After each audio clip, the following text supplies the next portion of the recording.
요한복음 14장 1절에서 7절까지 말씀입니다. 같이 한 목소리로 읽겠습니다. 시작. 너희는 마음에 근심하지 말라. 하나님을 믿으니 또 나를 믿으라. 내 아버지 집에 거할 곳이 많도다. 그렇지 않으면 너희에게 일렀으리라. 내가 너희를 위하여 거처를 예비하러 가노니 가서 너희를 위하여 거처를 예비하면 내가 다시 와서 너희를 내게로 영접하여 나 있는 곳에 너희도 있게 하리라. 내가 어디로 가는지 그 길을 너희가 아느니라. 도마가 이르되 주여 주께서 어디로 가시는지 우리가 알지 못하거늘 그 길을 어찌 알겠사옵나이까. 예수께서 이르시되 내가 곧 길이요 진리요 생명이니 나로 말미암지 않고는 아버지께로 올 자가 없느니라. 너희가 나를 알았더라면 내 아버지도 알았으리로다. 이제부터는 너희가 그를 알았고 또 보았느니라. 아멘. 예수님은 누구십니까? 에 대한 우리가 질문, 그 질문에 대한 예수님 스스로의 답변, 오늘 6번째 말씀이에요. 예수님께서는 제자들에게 묻습니다. 세상 사람들이 나를 대체 누구라고 하느냐? 엘리야라고도 하고 세례 요한이 살아왔다고도 합니다. 너희들은 나를 누구라고 하느냐?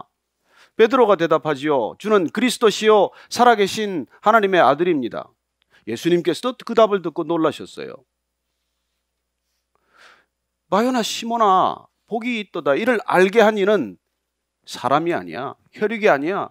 하늘에 있는 내 아버지께서 이를 알게 하신 것이다. 여러분, 예수님이 그리스도다, 예수님이 메시아다, 이건 사람이 할 수 있는 고백이 아니에요.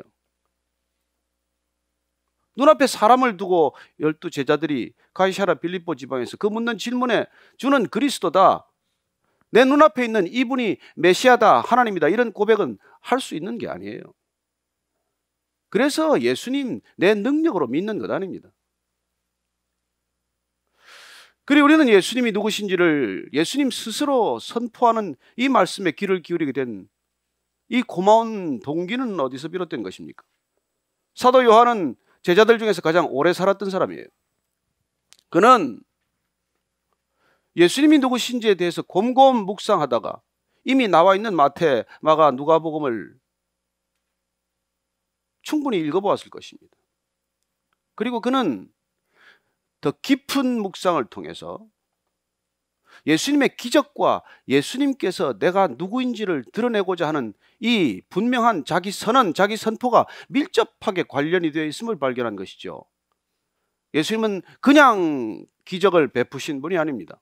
예수님은 그냥 불쑥 말씀하신 것이 아니거든요.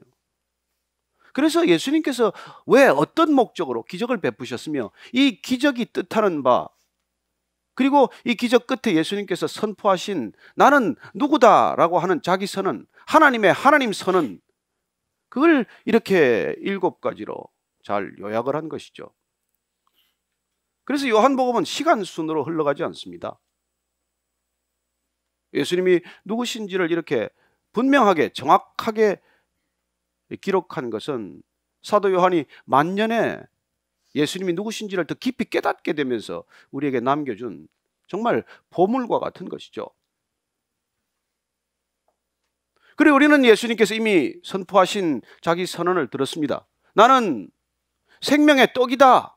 나는 세상의 빛이다. 나는 양의 문이다. 나는 선한 목자다. 나는 부활이요 생명이다. 오늘 6번째, 나는 길이요 진리요 생명이다. 이렇게 선언하시는 것입니다. I am the way, the truth, the life. 왜 I am a way가 아니고 the way냐? 이게 시험거리가 되는 사람들이 많습니다. 왜 I am one of the truth가 아니고 왜 그가 I am the truth라고 하냐? 이게 거슬리는 사람들이 있는 게 오늘날 아닙니까? 그래서 우리가 그분이 유일한 길, 많은 길의 하나가 아니라 유일한 길, 많은 진리의 하나가 아니라 유일한 진리임을 우리가 믿음으로 받아들일 수 없다면 우리의 신앙은 아무 근거가 없는 것이죠. 저는 우리가 예수님께서 이렇게 선포하신 이 선포가 한 점 의심 없이 믿어질 수 있게 되기를 바랍니다. 그 믿음이 우리에게 오지 않으면 우리는 정말 불쌍한 사람들이에요. 여러분, 이 세상에 가장 불쌍한 게 믿지 않는데 믿는 채 하고 사는 것입니다. 그것처럼 바보 같고 어리석은 일이 어디 있습니까? 안 믿어지면 안 믿어진다고 분명히 말할 것이지, 안 믿는데 믿는 채 하고 사는 일이 얼마나 어리석은 일입니까? 무슨 능력이 나타나겠어요? 무슨 변화가 있겠습니까? 무슨 삶의 기쁨이 있겠어요? 안 믿는데, 안 믿어지는데. 저는 여러분들이 안 믿어질 때 주님한테 정말 정직하게 기도할 수 있게 되길 바랍니다. 믿음 없음을 도와주십시오. 저는 믿음이 부족합니다. 안 믿어집니다. 주님께서 믿을 만한 사건을 반드시 주십니다. 쉬운 일은 아니겠지만 그 믿음 좀 더 하려다가 아주 고생은 세게 하시겠지만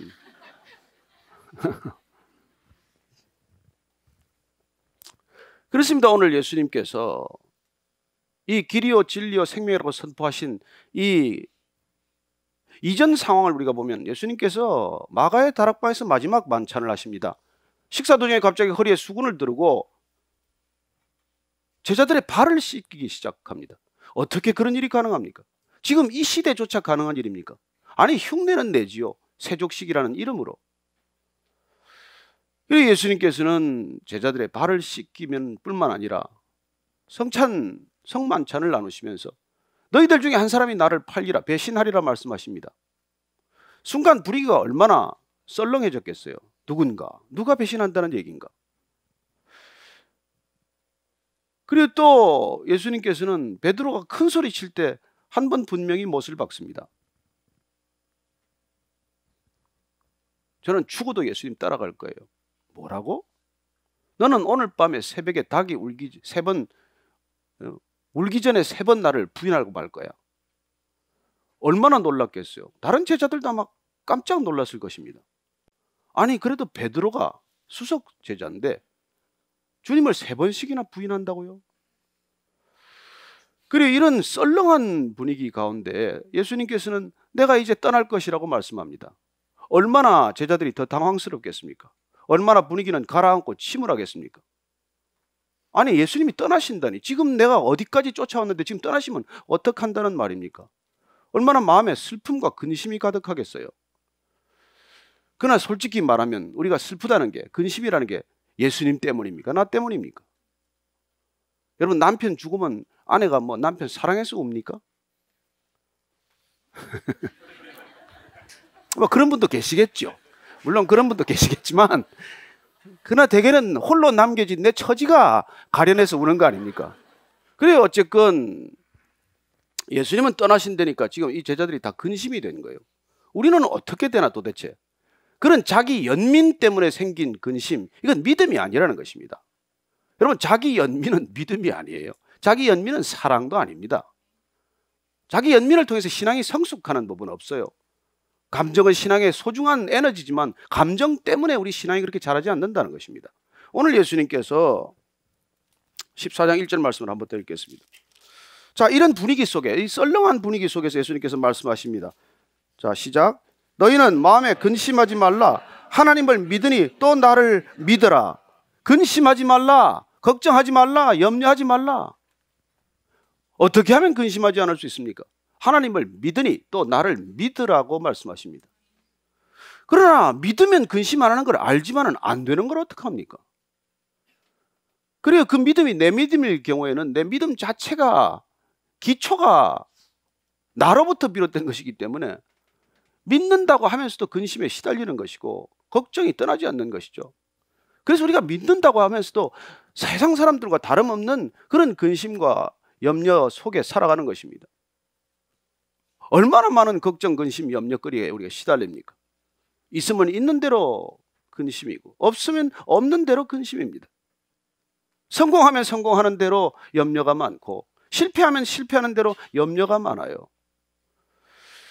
그래, 우리는 정말 일이 풀리면 풀리는 대로 또 걱정거리가 생기고 일이 막히면 막히는 대로 또 걱정거리 속에 시달립니다. 그러나 오늘 예수님께서 이 근심하지 말라고 할 때 이 근심거리는 도대체 어디서 비롯된 거냐는 것이죠. 근심이란 대체 무엇입니까? 다 비슷비슷한 말들 아니에요? 근심, 걱정, 염려, 불안. 이건 본질이, 마음이 정한 상태가 아니라는 것이죠. 마음이 흔들리고 있다는 것입니다. 마음이 요동치고 있다는 것이에요. 마음이 흘러가듯 어디에 닻을 내리듯 어디에 묶인 바 없이 그냥 혼자 마음대로 떠돌아다니는 것이죠. 이게 근심과 염려, 걱정이라는 것입니다. 그래서 그러지 말고 믿으라. 이건 뭐예요? 마음에 닻을 내리라. 흔들리는 마음을 붙들어 매라. 흔들리는 마음을 말씀에 붙들어 매라. 그래야 안심이 올 것 아닙니까? 그래서 근심이란 무엇이에요? 안 믿는 만큼 근심하는 것입니다. 평안이란 무엇입니까? 믿는 만큼 평안한 것이죠. 내가 잘 믿는지 안 믿는지 어떻게 합니까? 내가 얼마나 근심하고 있는지 보면 알지요. 부부관계는 얼마나 서로 믿음 위에 서 있습니까? 서로 의심하는 만큼 서로 불안할 것이고 서로 믿고 신뢰해 주는 만큼 아마 평안하겠죠. 그래요. 우리는 그런 근심거리라는 것이 정말 어디에 붙들어 맨 바 없으면 정처 없이 떠돌아다니는 것입니다. 그래요. 우리는 말 한마디에 근심에 휩싸일 수도 있고 말씀 한마디에 그 근심으로부터 풀려날 수도 있습니다. 여러분께서 예수님이 만약 여러분들 귀에다 대고 직접 찾아오셔서 너는 나를 믿으니 근심하지 말라 이런 말씀 들리면 그때부터 근심이 되겠습니까? 그 말씀이 직접 안 들리니까 그런 것이죠. 그래서 직접 안 들리면 이 성경이라도 매일 읽으시라는 것입니다. 매일 읽다가 말씀이 반드시 들리게 될 것입니다. 저는 예수님께서 오늘 우리를 향하여 동일한 말씀입니다. 얼마나 우리가 불안한 시대를 살아갑니까? 어느 것 하나 정한 것이 있고 안정된 것이 있습니까? 아휴, 정말 젊은이들 정말 안 됐어요. 우리 때야 뭐 그런 정규직 무슨 이런 갈등은 없었는데 지금은 뭐 정규직 계약직의 문제가 아니라 무슨 파견직까지 있더라고요. 그러니 얼마나 정말 불안한 시대를 살아갑니까? 그럴수록 그러나 저는 믿음 위에 여러분들 인생을 설계할 수 있게 되기를 바랍니다. 반석 위에서 출발점을 잡게 되기를 바랍니다.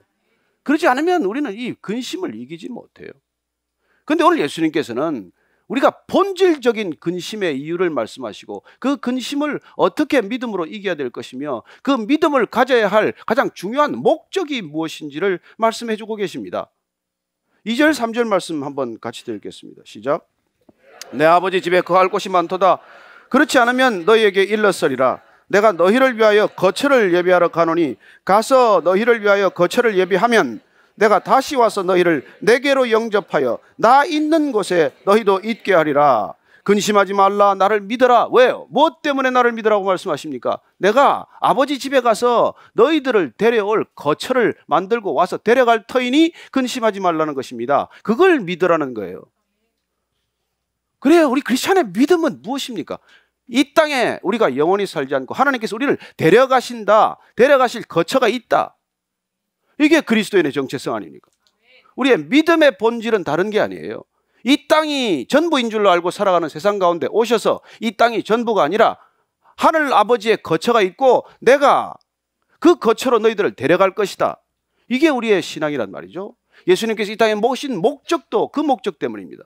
예수님께서 우리를 데려가시겠다는 목적, 그 목적 때문에 이 땅에 오셔서 고난받으시고 십자가에 못 박히시고 부활하시고 승천하셨는데 그분의 그 목적을 우리가 놓친다면 우리의 신앙은 전혀 길을 잃은 신앙이 되고 말겠죠.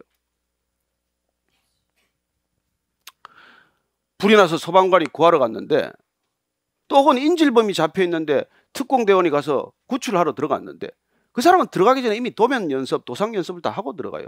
어떻게 구원해서 출구를 어디로 빠져나올 것인지 다 알고 거기 들어가는 것입니다. 그래서 구출해서 나오는데 인질이나 그 화재 현장에 잡혀있던 사람이 갑자기 몸부림치면서 나는 저리 가야 된다 라고 몸부림치면 어떻게 되겠어요? 여러분, 구출하러 들어온 사람이 가자 그러면 거기 따라가야 돼요. 그 사람은 밖에서 들어온 사람이에요. 밖으로 나가는 길을 가장 잘 아는 사람입니다. 예수님께서 이 땅에 오셔서 계속 그 말씀을 하세요. 나는 어디서 와서 어디로 가는지 안다. 세상은 그걸 모른다. 그래서 그분이 유일한 길이라 이 말씀이에요. 그분이 유일한 길인 건 까닭은 그분이 거기서 오셨고 거기로 돌아갈 것이고 돌아가서 우리의 거처를 마련하고 우리를 데리고 그리로 가겠다고 결정하고 이곳에 오셨기 때문이라는 것입니다. 그러니 그분을 따르지 않고 누구를 따르겠습니까?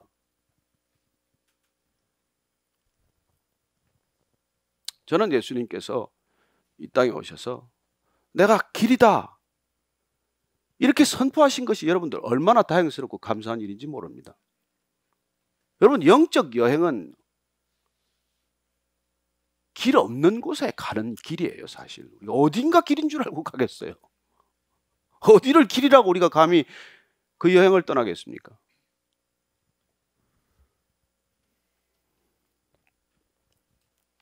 그래서 예수님께서 정말 이 길 되셨다는 것이 저는 참으로 우리에게는 말할 수 없는 축복이라는 것입니다. 여러분, 우리가 길에 대해서 조금 더 생각을 해보십시다. 길이란 무엇입니까? 길이란 출발점이 있고 도착점이 있는 걸 말해요. 출발점과 도착점 사이를 우리는 길이라고 말합니다. 예수님이 내가 길이다고 하실 때는 출발지가 있고 도착지가 있다는 뜻이에요. 그분이 길인 까닭은 우리가 이쪽 출발점에 지금 서 있다고 생각하는데 아니다. 너희가 출발지는 어디이며 도착지가 어디인지를 분명히 알고 계시고 그걸 우리에게 알려주시고 그리고 우리가 그 길로 가는데 그 분이 바로 곧 길이 되신다는 말씀, 그 약속이란 말이에요. 그분을 따르는 것보다 확실한 분명한 약속이 어디 있을 수 있겠습니까? 저는 여러분들이 길 아닌 길에서 헤매지 않게 되기를 바랍니다. 자, 그 길이 길이냐? 그 길만이 길이냐? 그래서 그분만이 길이 아니라고 생각하는 사람들은 대체 어떤 길을 가고 있습니까? 이 세상은 대체 예수님이 길이 아니라고 생각하는 사람들이 더 많은 세상이지만 아니 예수님을 따른다고 하는 사람조차도 그분이 가는 길과는 이상한 길로 접어들어서 가는 게 지금 이 시대의 모습이지만 도대체 어디를 길이라고 가고 있겠어요? 우리 한번 생각을 해보십시다. 자, 첫째는 길 없는 길을 가는 사람들이에요. 원래 길이 없는데 그 길 자꾸 그냥 고집 부리고 가는 사람들이에요. 자, 길 없다고 하는 사람들이 가는 길은 어디까지 이를까요? 막다른 골목에 이르는 것이죠. 원래 길이 없으니까 골목 앞에 딱 막히는 것입니다. 보통 그런 길은 들어갈 때 앞에 보면 길 입구에 써놨어요. 더 이상 가봐야 길이 없습니다. 막다른 골목입니다. 설마 막다르겠어? 한번 가봐야지. 그래도 그렇게 고집스럽게 가는 사람이 있어요. 또 인생 꼭 그렇게 사는 사람이 있습니다. 돌이 뭐 그렇게 단단하게 해서 한번 부딪혀 봐야지. 그러다가 머리가 깨지는 것이죠. 아니, 돌이 딱딱하다고 하면은 그냥 안 부딪히면 되지. 왜 머리를 꼭 부딪혀 봐야 돼요? 제 아이가 어릴 때는 뭐 그 이렇게 차돌을 구워가지고 얼마나 뜨거운지 한번 대보다가 이렇게 좀 실수했는데 애들도 아니고 애라면 그럴 수 있어요. 그리고 우리가 길 없는 길을 가는 어리석은 삶을 살아서는 안 된다는 것입니다. 길이 없다면 그 길은 아니에요. 그 다음에 길 아닌 길을 가는 사람들은 수없이 많습니다. 이게 길인가 봐 그러고 가는 거예요. 그렇게 알코올릭이 되는 거예요. 이 알코올 따라가면 그래도 기분이 좋은가 봐. 그렇게 한 번, 두 번 가다가 알코올릭이 되는 거 아닙니까? 마약 중독이 별거예요. 이 길이 그래도 나를 어떤 길보다도 나를 편안하고 안락하게 해준다고 한두 번 가다가 덜컥 걸려든 거 아닙니까? 성중독은 어때요? 청소년들의 게임 중독은 어떻습니까? 길 아닌 길을 그렇게 가는 것이죠. 저는 이 시대가 길 아닌 길을 가다가 인생 끝나는 사람들 수없이 많이 봅니다. 여러분, 길 아닌 길은 아예 가서 안 될 길이에요. 그래요. 길 아닌 길은 그러나 분별해서 또 안 가는 사람들이 덜어 있긴 해요. 근데 중요한 건 또 길 같은 길로 가는 사람들은 이건 또 어떻게 해요? 길 같은 길은 무엇입니까? 학문의 길, 예술의 길. 그래, 우리가 이런 길들을 스포츠의 길, 이런 무수한 사람들이 간다고 그 길을 따라가는 길은 어떠냐고요? 여러분, 그건 길인 줄 알고 갔다가 길 놓치는 길이에요. 길인 줄 알고 갔다가 길 잃어버리는 길이에요. 여러분, 인생 이 길 가다가 실패하는 사람 한두 사람 보셨습니까? 여러분들 주위에 이런 사람 지금 널려 있듯이 널려 있지 않습니까? 자, 길 아닌 길을 이렇게 가는 건 그나마 조금 나아요. 그래도 가장 위험한 길 아닌 길은 어떤 길일까요? 길 같아 보이는 길. 그게 종교라는 것입니다. 예수님께서 이 땅에 오셔서 가장 유대인들을 향하여, 종교 지도자들을 향하여 질타하셨던 이유가 무엇입니까? 길이라고 속이는 길 같아 보이는 길을 제시하고 그것이 진리의 길이라고 주장하는 그들한테 예수님께서 격분하신 것이죠. 여러분, 학문이나 예술은 길 잃어버려도 그래도 조금 나은데, 이 종교의 길은 잘못 가면 그 길의 삭은 죽음이고, 그 죽음은 육신의 죽음이 아니라 영혼의 죽음이라고 하는 것입니다. 영혼을 삭스로 지불해야 되는 길이에요. 그래서 예수님께서는 나 이전에 온 사람은 다 도적이요 강도다, 그렇게 극언하는 것입니다. 그 길 잘못 가면 영혼을 잃어버리는 길이기 때문에. 예수님이 이후로는 어떻습니까? 마찬가지죠. 그래서 저는 여러분들이 깨어 기도하기를 원합니다. 길 같은 길이 더 위험하다는 거예요. 길 없는 길 아닌 길이야 돌이키면 그 말이지만은, 이 길 같아 보이는 길은 여러분 잘못 떠났다가는 그야말로 내 영혼이 잃어버리는 그런 대가를 지불해야 한다는 것이죠. 그래서 예수님께서 I am the way, 이 말씀을 하시는 그 이유나 그 분명한 뜻을, 의도를 우리가 알아야 되는 것입니다. 왜냐하면 이걸 놓치면 여러분 그냥 이게 그냥 인생 전체가 왔다 갔다 하는 일일 뿐만 아니라 영혼에서 영혼까지 왔다 갔다 하는 일이기 때문에 그런 것이죠. 그래서 예수님께서 제자들에게, 이게 조금 떠보는 것 같아요. 4절 말씀 한번 읽어보겠습니다. 시작. 내가 어디로 가는지 그 길을 너희가 아느니라. 예수님께서 지금 3년간 데리고 다닌 제자들이에요. 알만할 때는 된 것은 사실입니다. 그러나 제자들이 어떤 제자들입니까? 아직까지 예수님이 왜 십자가를 져야 하는지조차도 분명히 알지 못하는 제자들이에요. 그럼에도 불구하고 예수님은 내가 이제 그 길을 갈 텐데, 너희들을 데려갈 그 길을 가는데 너희들은 그 길을 알아야 돼, 이런 뜻이에요. 다들 지금 뭐 마음은 어렵고 힘든데 또 길 얘기를 하니까 저는 또 왜 예수님께서는 길 얘기를 저렇게 오래 하시나, 이런 생각이 들었을 법한데, 도마가 아주 용기 있게 질문을 해요. 도마의 질문을 한번 같이 물어보십시다. 시작. 도마가 이르되 주여, 주께로 어디로 가는지 우리가 알지 못하거늘 그 길을 어찌 알겠사옵나이까. 저는 이래서 도마가 마음에 들어요.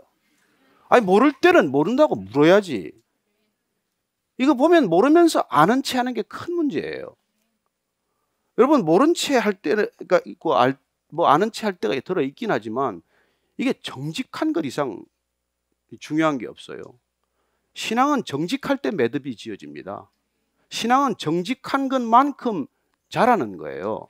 영성은 정직한 것만큼 맑은 것입니다. 신앙의 가장 조심해야 될 것, 그건 정직하지 않은 거예요. 신앙의 반대는 불신이 아닙니다. 신앙의 반대는 거짓이에요. 아는 체 하는 거예요. 영성의 반대는 육성이 아니에요. 영성의 반대는 위선이에요. 예수님께서 위선자를 그렇게 싫어하는 거라고요. 그래서 그냥 모르면 모른다고 하면 돼요. 왜 모르는데 아는 체 할 게 뭐 있습니까? 제가 그 유럽 여행할 때 제일 답답한 게, 독일하고 스페인을 여행할 때 아주 대비대가 돼요. 독일 사람들은 모르면 모른다고 정직하게 얘기합니다. 그리고 알면 내가 알아들을 때까지 끝까지 설명을 해요. 길을 잘 모르면 자기 차에 가서 지도를 가져와서라도 설명을 해줍니다. 이 사람들 정말 대단해요. 어떤 데는 설명을 듣다가 한 3분 정도 일방통행길에서 차가 한 3, 40대 이렇게 밀려 있는데도 계속 설명을 하고 있어요. 정말 제가 등골에 식은땀이 날 정도로 그렇게 또 정직하게 가르쳐줘요. 스페인은 어떨까요? 스페인도 그냥 조금 물을 기비만 하면 사람이 와서 득달같이 가르쳐줘요. 근데 문제는 모르면서 가르쳐준다는 거예요. 이 사람이 막 잘못 가르쳐 주고 있으면 누가 지나가다 또 한 사람 붙어요. 그럼 자기도 또 막 설명을 해. 그리고 둘이 싸워요. 아니, 사람들이 정감하고 있고 다정다감하기는 스페인 사람이 훨씬 다정다감하죠. 그리고 사람들이 정이 철철 넘칩니다. 근데 문제는 뭐예요? 모르면서 아는 체 한단 말이에요. 그래, 이 사람들 때문에 길 찾는 것보다 더 시간이 걸려요. 여러분, 인생이 그렇게 우리가 꼬일 수 있다는 겁니다. 괜히 모르면서 가르치다가, 잘 모르는 사람한테 배우다가, 인생 그렇게 아주 복잡하게 얽히고 설키는 거예요. 왜? 예수님한테 배우면 될 걸 왜 저 같은 목사를 찾아오냐고요. 여러분, 예수님을 찾아가면 정말 여러분들이 가장 좋은 선생님을 찾아가는 것이고, 흔들리지 않는 길, 변함없는 길, 분명한 길, 결코 바뀌지 않는 길을 가르쳐 주실 것입니다. 저는 여러분들이 예수님께 붙들려서 그분 따르는 길, 외길일지언정 그 길에 충실하게 따르기를 축원합니다. 이게 우리 신앙의 길이라는 거예요. 그래서 도마가 이렇게 이제 질문을 하니 예수님께서 오늘 그렇게 우리에게 선포하신 말씀을 확인해 주십니다. 6절 말씀 읽습니다. 시작. 예수께서 이르시되 내가 곧 길이요 진리요 생명이니 나로 말미암지 않고는 아버지께로 올 자가 없느니라. 아하, 예수님께서 내가 길이요 곧 진리요 생명이니 나로 말미암지 않고는 아버지께로 올 자가 없다는 것입니다. 그래, 우리가 아버지께로 가기 위해서 이 길을 가는 것이지 세상으로 달려가기 위해서 우리가 예수님한테 끼웃끼웃하는 게 아니라는 거예요. 내 목적과 내 계획을 따라 세상을 향해 줄다름치면서 가끔 뒤돌아보면서 예수님을 바라보면서 예수님 뭐 하고 계세요? 나를 따라오지 않고 이렇게 돼서는 안 된다는 것이죠. 알았습니다.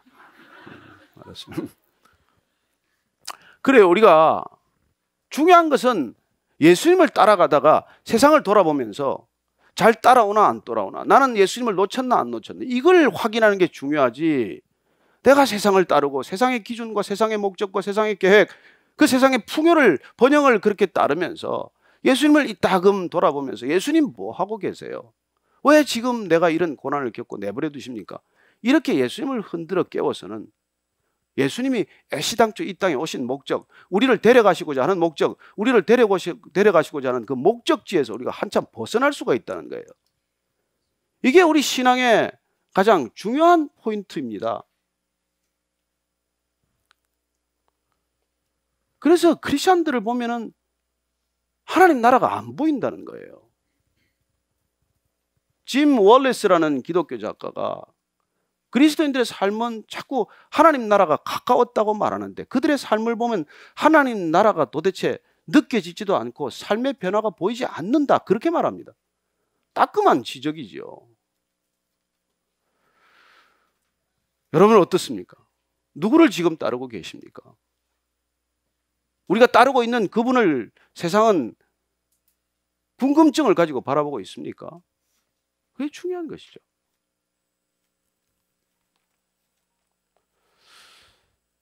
베드로도 예수님을 따른다고 그렇게 따랐지만, 그렇게 예수님이 누구신지까지 분명한 답을 얘기했지만, 그러나 끝내 주님을 부인하고 말았던 그러나 그가 결국 마가의 다락방에서 성령 세례를 받고 비로소 내가 누구를 따라야 하는지를 분명히 알게 되었고, 그분이 진정으로 길이라는 걸 확인하고 난 뒤에 얼마나 담대해졌습니까?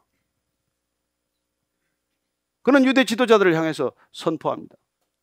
천하 만민 가운데 예수님 이외에 다른 구원의 이름을 준 적이 없다, 그렇게 선포하는 사도로 바뀐 것이죠. 그리고 길이란 예수님, 그분이 오직 하늘과 땅을 연결하는 길이기 때문이십니고, 그분이 진리라고 말하는 까닭은 그 길을 우리가 갈 때 진리란 그 길을 밝히는 빛이기 때문입니다. 내 말이 너희 안에 거하면 너희가 진리를 알지니 진리가 너희를 자유케 하리라. 우리가 빛 안에서는 자유할 수 있죠. 어둠 가운데서는 자유롭지 못합니다. 여러분들, 어둠 가운데서 우리는 길을 찾을 수가 없어요. 가룟 유다는 주님께서 마지막까지 기회를 주셨던 사람입니다. 그럼에도 불구하고 그는 끝내 빛 되신 주님을 떠나서, 진리 되신 그분을 떠나서 어둠 속으로 떠났던 사람입니다. 그가 문 밖으로 나갈 때 밖은 캄캄한 어둠이었습니다. 그러나 빛 안에 있던 베드로마저도 그가 주님을 부인하는 순간 그의 마음 가운데는 짙은 어둠 속에 휩싸였을 것입니다.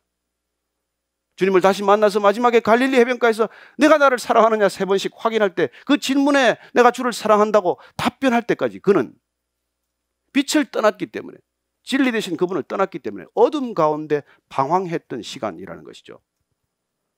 저는 여러분들이 빛을 떠나서 방황하지 않게 되기를 바랍니다. 빛 안에 머무를 때, 빛 가운데 걸어갈 때, 빛과 동행할 때 우리는 비로소 자유로운 것이죠. 두려움이 없는 것이죠. 그래서 우리는 그분과 함께 당당하게 이 세상을 걸어갈 수 있는 것입니다. 실족하지 않고 걸어가게 되시기를 바랍니다. 주님과 함께 손잡고 분명하게 세상 사람들이 저분이 주님과 함께 걷는 것이 느껴지고 보여지고 들려지게 되시기를 축원합니다. 우리의 신앙은 그런 거라는 것이죠.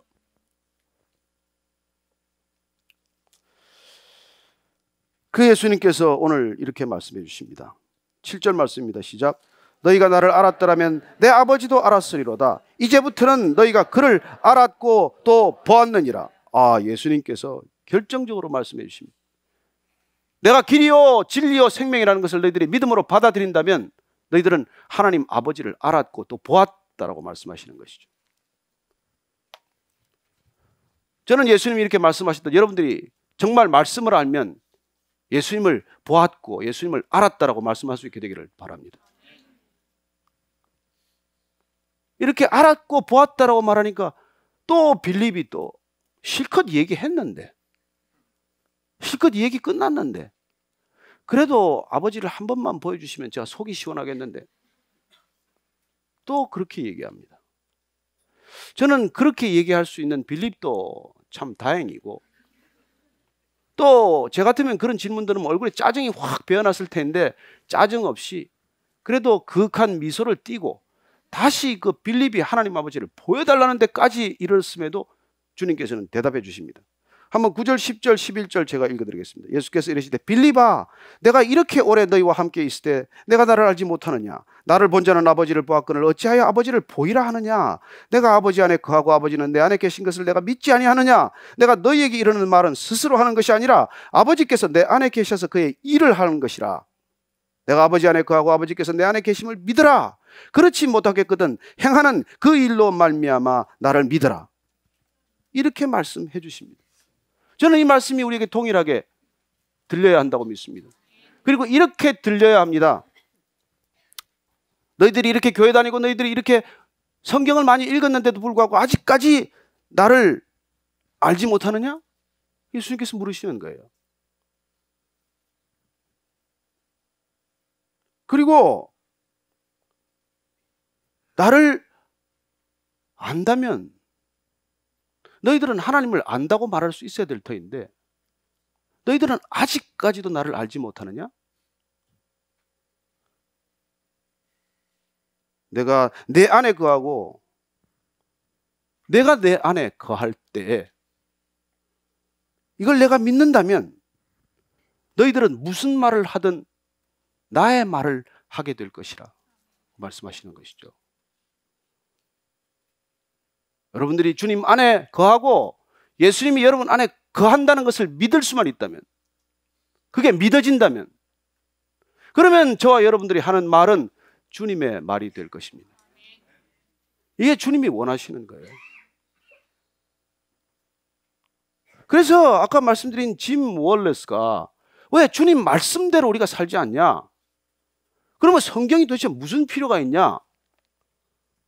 그래서 이 사람이 어느 날 가위를 가지고 와서 성경에 말씀대로 안 사는 걸 오려내기로 결정을 했어요.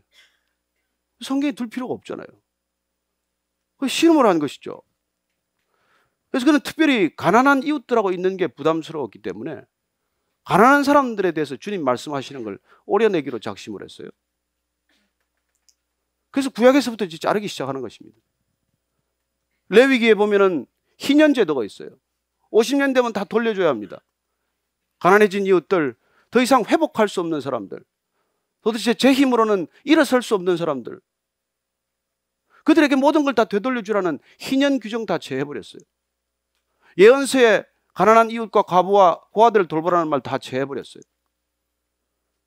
신약에서도 꽤 많은 말씀을 제하지 않을 수 없습니다. 그래서 성경을 다 오려내고 너덜너덜해진 성경, 온통 구멍이 뚫린 성경, 그 성경을 들고 그는 다른 믿음의 친구들에게 도전하기 시작을 했어요. 너도 내가 부담스러운 말씀, 읽고 싶지 않은 말씀, 읽어도 내가 지킬 능력이 없다고 생각하는 말씀은 다 잘라버려라. 그래서 내가 편한 성경을 한번 만들어 봐라. 그러면 어떤 성경이 되겠어요? 아니 여러분, 우리가 몇 장이나 남아있겠어요? 이렇게 두꺼운 성경을 왜 들고 다니냐? 내가 지킬 것만 그렇게 오려서 조그맣게 하나 만들어서 들고 다니면 되지. 그래, 우리가 매주 예배를 드리고 매일 성경을 읽고, 그래도 우리가 주님을 길로, 그분을 진리로, 그분을 생명으로 만나지 못한다면 우리는 이 많은 예배와 이 많은 종교적 행위나 시간들이 무슨 의미가 있겠냐는 것이죠. 그래요, 오늘날 우리가 정말 길 대신 그분의 길을 가고 있냐는 것이죠.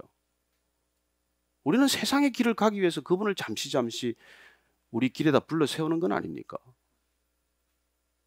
우리는 그분만이 진리라고 말하면서 세상의 많은 지식들 가운데 그냥 성경적 지식 하나를 더 우리가 그냥 늘리기 위해서 성경 공부하는 건 아닙니까? 우리는 뭐 그분만이 영원한 생명이라고 말하지만 우리 육신의 생명에 너무 집착한 나머지 그분조차도 우리 육신의 생명을 늘리는데 우리가 소용이 닿는다고 말하지는 않습니까?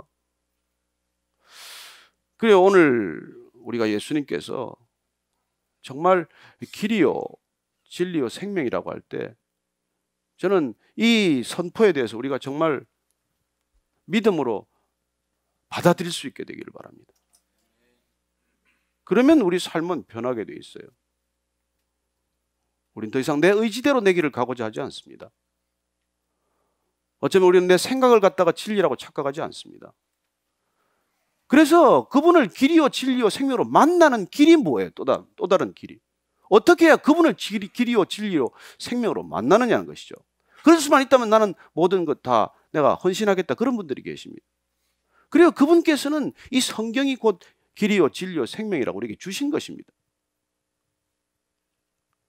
그래서 이것 말고 이것을 해설하는 거나 이것 말고 이것을 설명하는 거나 이것 말고 이걸 그렇게 말씀을 전한다고 하는 것조차도 여러분들이 분별해야 한다는 것이죠. 저는 이 성경이 길이라고 믿습니다. 저는 이 성경이 곧 진리라고 믿습니다. 저는 이 성경을 통해서 우리가 생명을 얻는다고 믿습니다. 우리가 그래서 길이요 진리요 생명 대신 예수님을 만나고 따르는 길은 이 성경을 길이요 진리요 생명으로 우리가 믿음으로 따른다는 것, 그 외에 다른 길이 없다고 믿습니다. 그럴 때 여러분들은 정말 약속하신 성령을 받게 될 것입니다. 이상한 영에 헷갈리지 않을 것입니다. 그 성령이 오시면은 여러분들이 성경의 길임을 증거하게 될 것입니다. 그 성령이 여러분에게 오시면은 이 성경이야말로 진리라는 것을 깨닫게 할 것입니다. 그리고 말씀이 곧 성령이고 말씀이 곧 생명이라는 것을 우리가 날마다 경험하게 될 것입니다. 오늘 이 말씀은 이렇게 끝을 맺고 있습니다. 6절 말씀 한번 더 읽겠습니다. 시작. 예수께서 이르시되 내가 곧 길이요 진리요 생명이니 나로 말미암지 않고는 아버지께로 올 자가 없느니라. 너희가 나를 알았더라면 내 아버지도 알았으리로다. 이제부터는 너희가 그를 알았고 또 보았느니라. 아멘 하십니까? 우리가 동일하게 이 말씀은 우리가 예수님을 알았더라면, 우리가 성경을 알았더라면 우리는 아버지도 알고 예수님도 알게 되는 것이고, 이제부터는 우리가 그를 알았고 또 보았다고 말합니다. 예수님 보고 싶습니까?